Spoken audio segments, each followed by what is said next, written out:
I'm Jeff Hunt. He's Bill Thorpe. Let's talk Marco Rubio.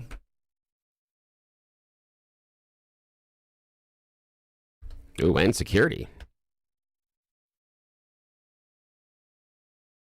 I thought this was one of the best speeches in defense of Western civilization. Secretary of State Marco Rubio at the Munich Security Conference over the weekend. We'll get into that. Does he properly define Western civilization, the role of nationalism, and contend with the globalists? Is it over for them?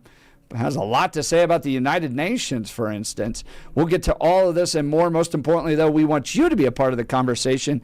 Give us a call at 303-696-1971. Text us at 720-819-5115. Now is time for the weather.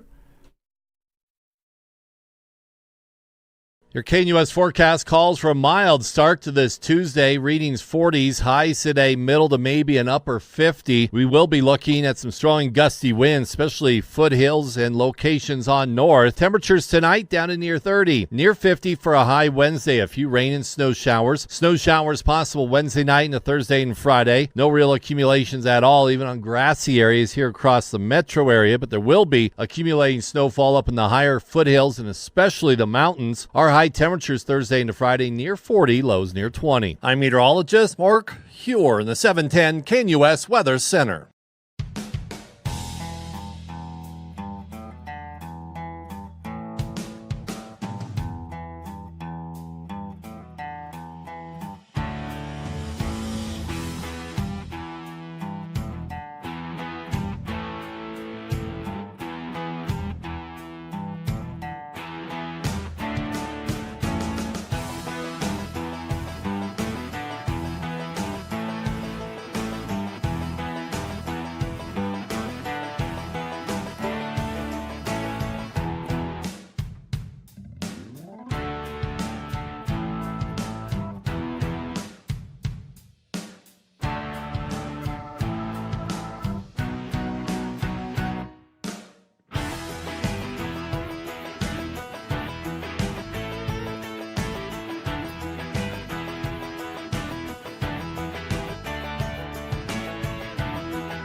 .710 KNUS in Denver, Colorado. And on AM 1460, FM 101.1, The Answer in Colorado Springs. All along the Front Range, this is the Jeff and Bill Show. So, Secretary of State Marco Rubio in Munich over the weekend gave a remarkable defense of nationalism, of Western civilization. Axios calling it MAGA's foreign policy doctrine laid out. He identifies some of the problems that we've gotten into early on into the speech. It's worth watching. It's only 20, 25 minutes at most. Throw it on YouTube and listen to it while you get a chance. But there's a really important debate happening right now about the state of our country, global institutions like the United Nations, how successful they are. What are we doing with all of this? What's the impact we're having, especially in light of Russia, China, the impact they're having, and this kind of step back from colonialism that's taken place? Has it made the world a better place? Well, here's Rubio talking about the dangerous delusion. But the euphoria of this triumph led us to a dangerous delusion that we had entered, quote, the end of history, that every nation would now be a liberal democracy, that the ties formed by trade and by commerce alone would now replace nationhood, that the rules-based global order, an overused term, would now replace the national interest, and that we would now live in a world without borders where everyone became a citizen of the world. This was a foolish idea that ignored both human nature and it ignored the lessons of over 5,000 years of recorded human history. And it has cost us dearly. In this delusion, we embraced a dogmatic vision of free and unfettered trade, even as some nations protected their economies and subsidized their companies to systematically undercut ours, shuttering our plants, resulting in large parts of our societies being deindustrialized, shipping millions of working and middle-class jobs overseas, and handing control of our critical supply chains to both adversaries and rivals. What do you think of his analysis, Bill? Some correct, some incorrect. Yeah, he's setting the table. What do you think of it? I think he was exactly right in the sense of analyzing the problems that we've gone into. So at the beginning of his speech, he gets into this. Well, in many ways, this was kind of like a love letter to the Europeans. He goes, really? Yeah, he goes, we did it following World War II and then the collapse of the Soviet Union. So he reflects on what happened in Germany and the split that took place in Germany. He's giving the speech in Munich. And the defeat of socialism, communism. Good night. The defeat of communism that took place in Europe, and then this kind of union that took place and the celebration that took place. We won. The West won. And then took a kind of step back and embraced some bad ideas. One being globalism, that these international institutions like the United Nations, for instance, could really lead in solving the world's problems. And I'm going to pull this up here. I've got so many open windows. He says this about the United Nations. United Nations still has tremendous potential to be a tool for good in the world, but we cannot ignore that today, on the most pressing matters before us, it has no answers and has played virtually no role. It could not solve the war in Gaza. Instead, it was American leadership that freed captives from barbarians and brought about a fragile truce. It has not solved the war in Ukraine. It took American leadership and partnership with many of the countries here today just to bring the two sides of the table in search of a still elusive peace. It was powerless to constrain the nuclear program of the radical Shia clerics in Tehran that required 14 bombs dropped with precision from American B-2 bombers, and it was unable to address the threat to our security from a narco-terrorist dictator in Venezuela. Instead, it took American special forces to bring this fugitive to justice. Now, Bill, I did work at the United Nations. I represented persecuted Christians, did work at the UN in New York, and I did work at the UN in Geneva, the Human Rights Council.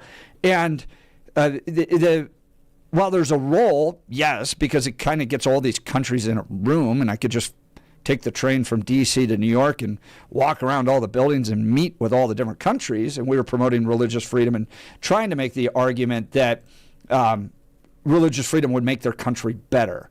That was what we were out there seeking to do on behalf of Christians that were being persecuted. But I found the United Nations to be wildly feckless, inadequate to be able to address really much of anything.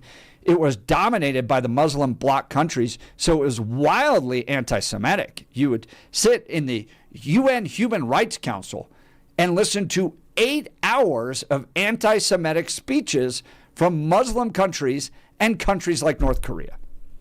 Like, it was so stupid sometimes to sit there and just be like, what are we doing with our day? And then to Rubio's point, it hasn't delivered on much of anything globally when it comes to peace. So, yeah, is it nice that all these countries still get together? Yes, but what are they doing?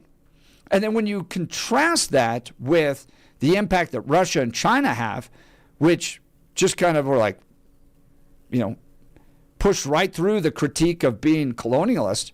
You know, the West kind of pulled back from being colonialists, and Russia and China step into it.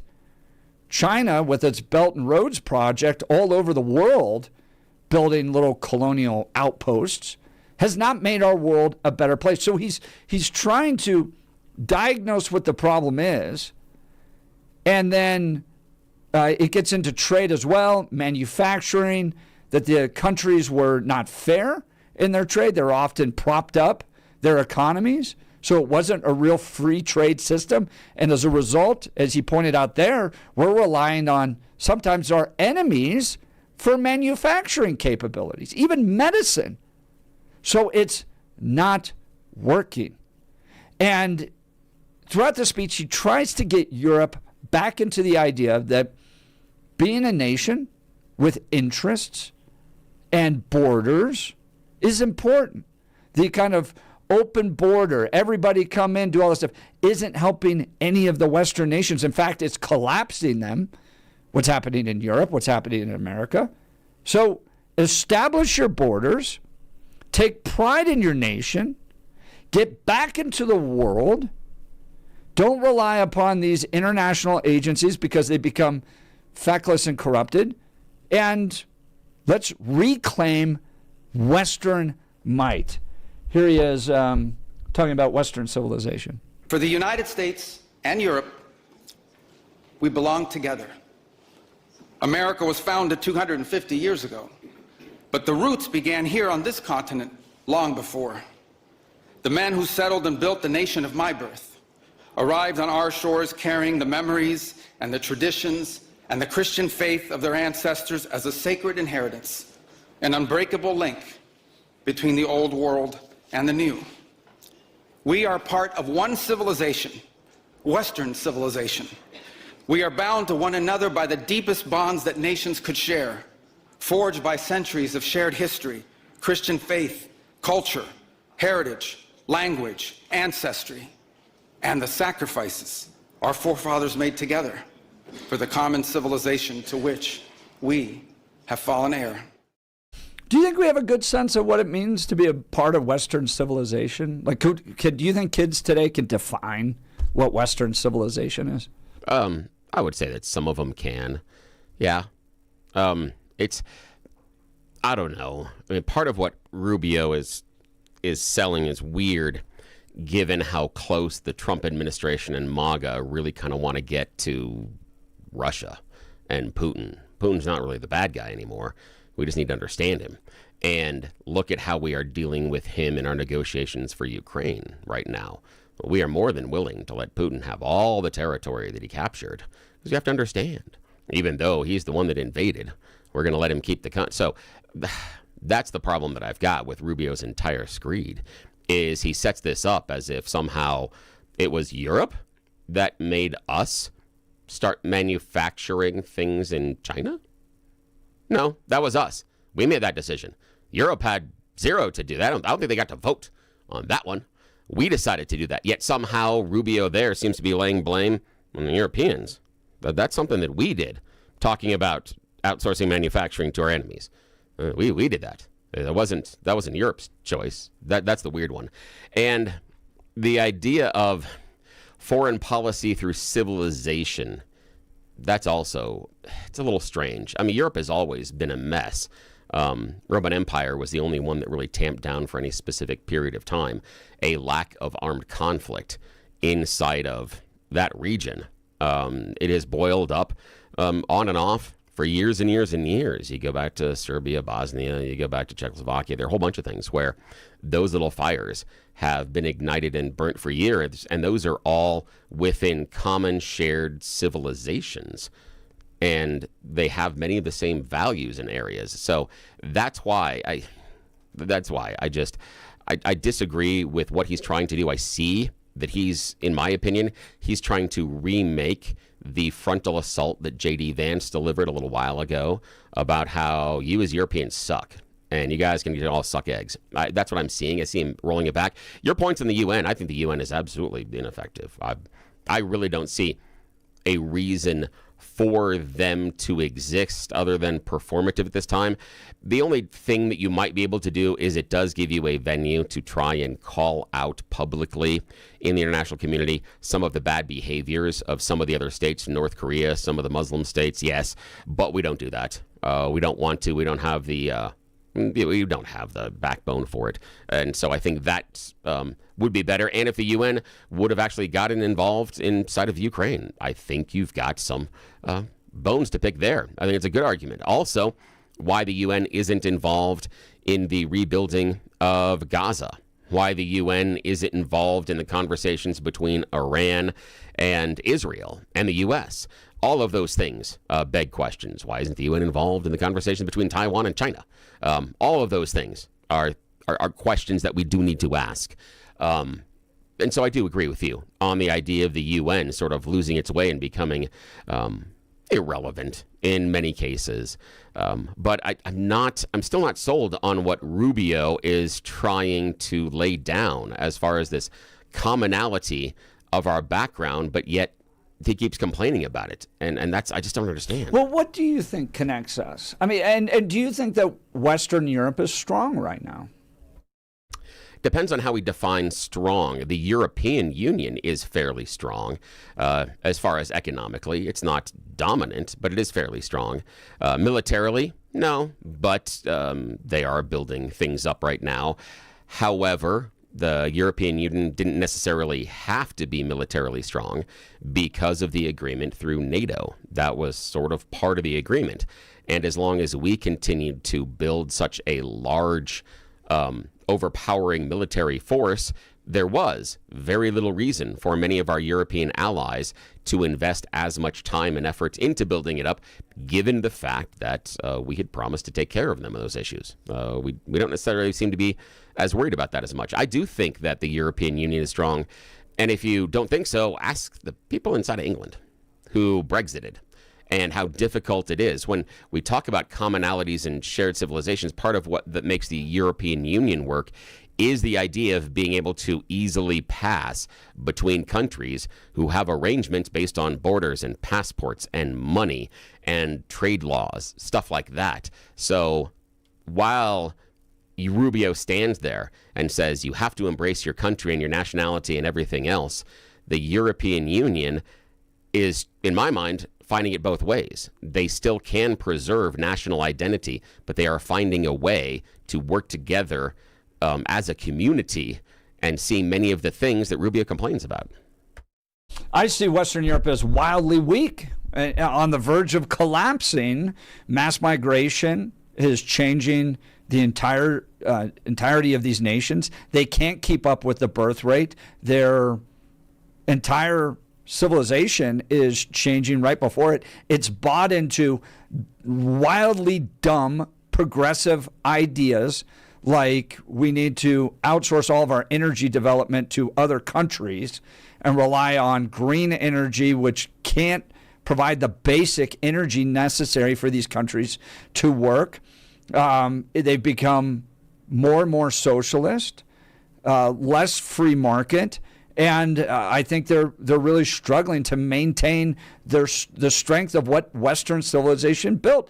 Western civilization is the greatest force for freedom this world has ever seen. It hasn't come from China. It hasn't come from Russia. It hasn't come from the globalists. It has come from Judeo-Christian traditions that formed with Roman and Greek thought to create what we know as Western civilization that led to the greatest human flourishing, the greatest human freedom that this world has ever seen. And rather than being proud about it, it undercuts itself internally with socialist ideologies. It doesn't strengthen the family. Its birth rate is collapsing. Mass migration is changing these nations.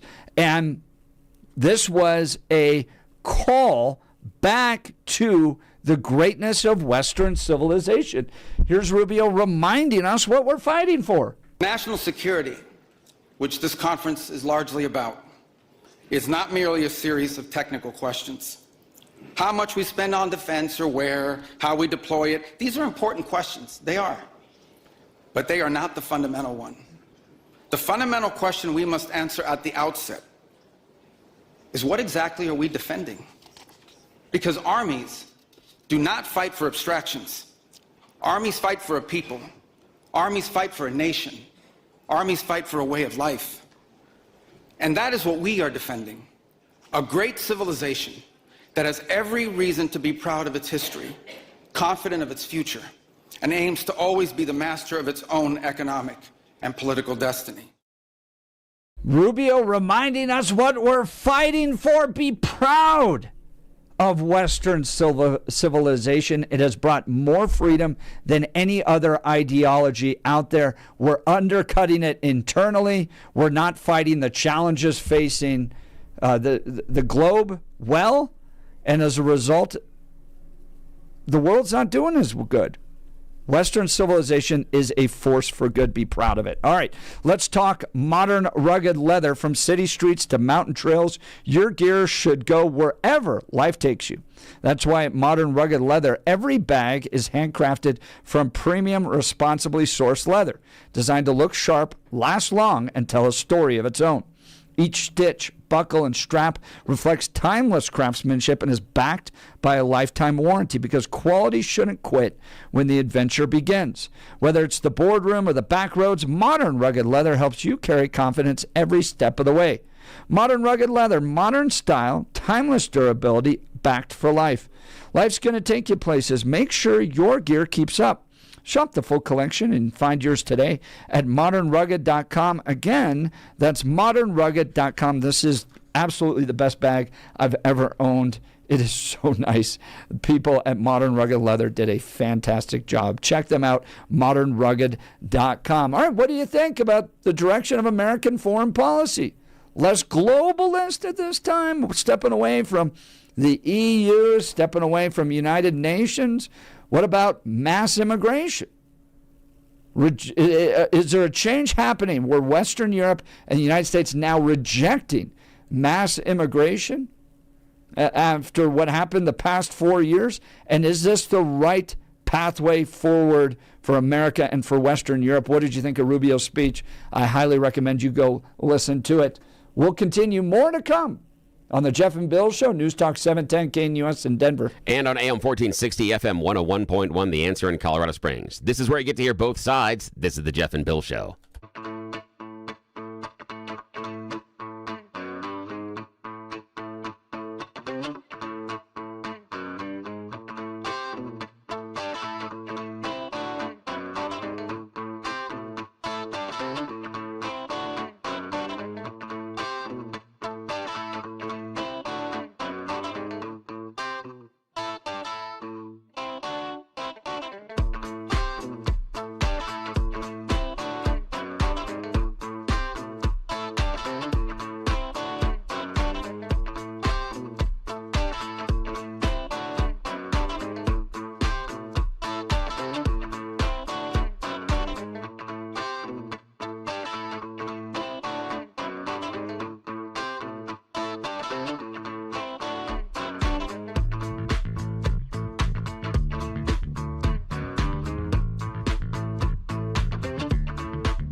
710 KNUS in Denver. And on The Answer, AM 1460, FM 101.1 in Colorado Springs. All along the Front Range, this is the Jeff and Bill Show, where we debate both sides. Rubio delivering MAGA's foreign policy doctrine in Munich. I thought it was a great exploration of a return to the importance of Western civilization. I think most kids can't define it these days. I think they've bought into this kind of progressive worldview that the government will solve all of our problems. We're all national or globalists, these great globalist institutions, and it's not working. And Rubio was right to talk about it. He even talked about the problem of green energy and the notion that this has put us in a rough spot.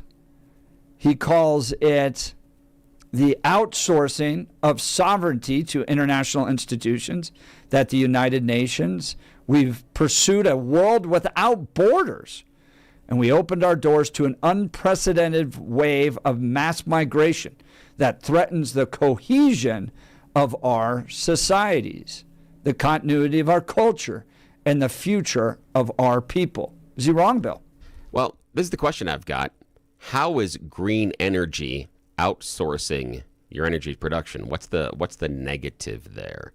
That's what I don't understand, drawing that conclusion, because there are some European Union nations, Iceland, Switzerland, Norway, that provide 100% of their energy through green energy. They didn't outsource the sun? They didn't outsource hydrothermal? Well, no, he said, this is what he says, to appease a climate cult, we have imposed energy policies on ourselves that are impoverishing our people, even as our competitors exploit oil and coal and natural gas and anything else, not just to power their economies, but to use as leverage against our own. And you see that in parts of Europe where they rely upon Russian natural gas in order to keep their communities warm. But wouldn't going to green energy take you off that Russian natural gas? No. Why not? Because it's not enough. No, but, Iceland, Norway, Switzerland are at 100%. Trump, Denmark, Netherlands, they're at about 60%. So while it not being enough, this is the question I have. If the green energy allows you to, through whatever means, produce all of the energy, or at least portions of it internally. Hang on. It doesn't. Switzerland and Norway disagree with you because they do.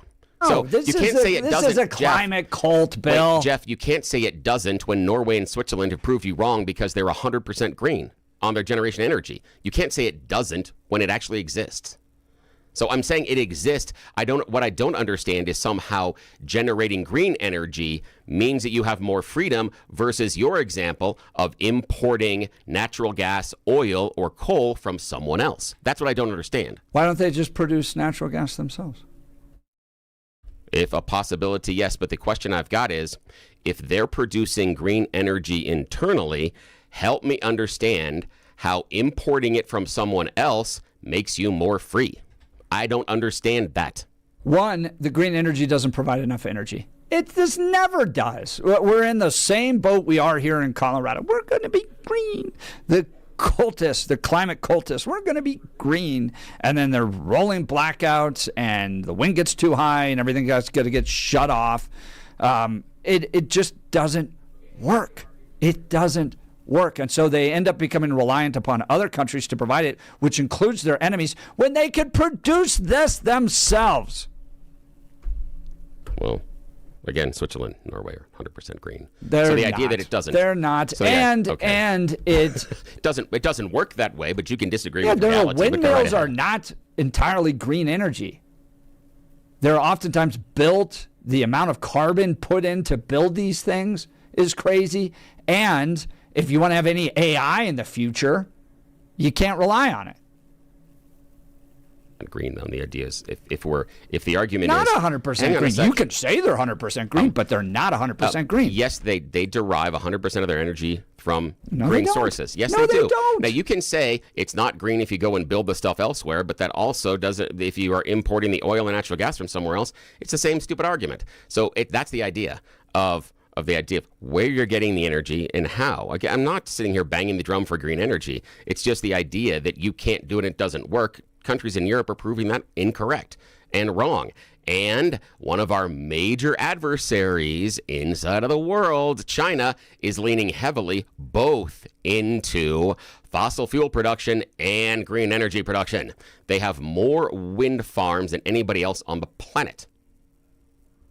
Just saying. And they built more coal, and they built more coal power plants in the last decade than anybody else. And that's not what a climate cultist does. A climate cultist isn't a both. It's Jared Polis going, we're going to be green entirely by 2040, and everybody's bills get more expensive. The entire grid gets worse. Nobody's energy is reliable, and the world sucks as a result of it. Jared Polis is not part of the EU, and that's the point of Marco Rubio, and that's what I'm pointing out. The point is these climate cultists. But other countries have achieved this thing that you said is incorrect. Let's just go to Mark on the phone. They haven't. They haven't. All right, reality we got Mark. Okay, Mark, you're on with Jeff and Bill. Yeah, I think Rubio's speech was kind of a unifier in a lot of ways to bring back a feeling of getting more in swing with each other. I think that with the energy thing, I think all the countries should try to be as independent as possible from, those who are like Russia and China, wherever it comes from, whether it's green or, petroleum, this sort of thing. But I love the part where he talked about the Beatles and the Rolling Stones and how the Germans upped the quality of the beer in the Midwest. That he just had enough things there. It was kind of after the slapping of previous speeches of Trump and Vance and all, I think it was an attempt to kind of say, look, this can be great. We have, they have this incredible, like Bill said, this fractured mess of Europe, but it had been since the United States in the end of World War II been pretty, much better off. And if that kind of made the EU possible. So I think what it was trying to do is kind of general the speech. It has a few specifics, yes. But I think that was to say, look, we don't want to dominate you.